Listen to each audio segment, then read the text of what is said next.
Sorry, Brad Pitt. You guys develop that relationship because it really sells the film remarkably well. Did you spend a lot of time together before shooting? Was there a lot of We did, yeah. We did spend a lot of time together. It's an easy joke to make. Yep. Brad Pitt and I are really good friends. The point is, Stephen, he would be mortified at this interview.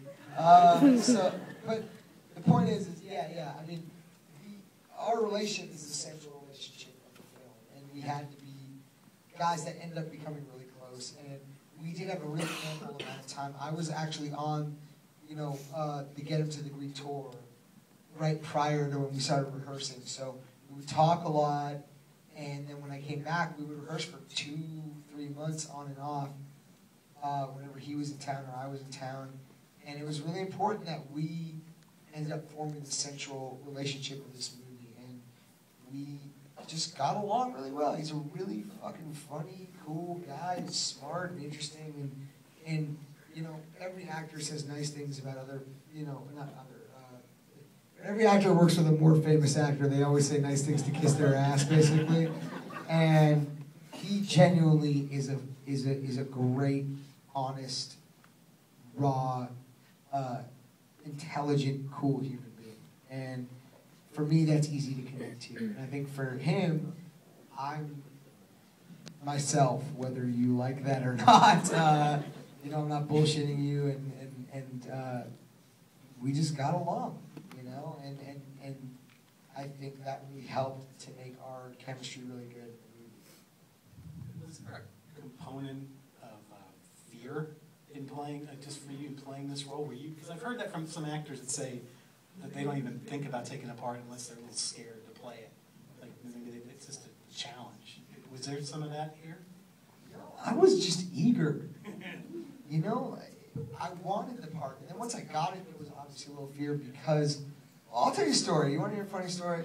So here's a funny story from the movie. This girl really wants to hear it. It's about time. About time this guy says something funny. This is Jonah Hill. So Philip Seymour Hoffman's in the movie. And Brad Pitt is like the coolest guy ever. He's an iconic figure, and I worship all of his movies, specifically his performance in True Romance and Snatch and Fight Club.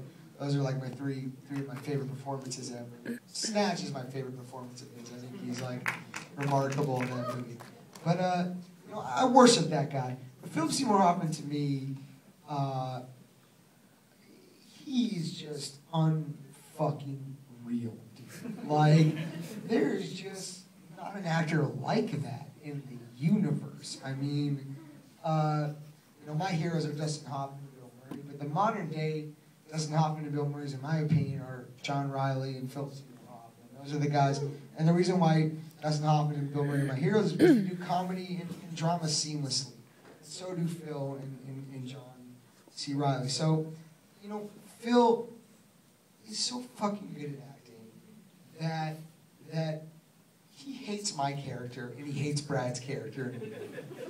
So a funny story from the movie is I would see on the call sheet, which is like when they say who's there that day, because Brad and I were there like every day, and we would see who was there each day, and we'd see Phil Hoffman's name on the call sheet, and every time I would see his name on there, I would go, shit. Because he hates my character in the movie, and so whenever he's there, I know I'm doing a scene with him, and he's so good at acting, it feels like he genuinely hates you in the scene. So you're doing the scene, and you're like, this guy fucking hates me. He's so mad at me. And a few days we would eat lunch together, and halfway through lunch I'd go, Phil, you're not mad at me. Something like that, right? You go, no, I'm just acting, man. You're a great guy, so I thought it was funny because, it really was Phil when he got there. During the rehearsals and stuff, he's so intense and so raw. Brad is so intense and so raw, but he and I were meant to be close in the movie. So Phil, ties in our best friendship that I've cultivated over the years. No, but yeah. I can't help but sound like an idiot. This movie just makes you sound like an asshole because there's so many like prestigious people in it.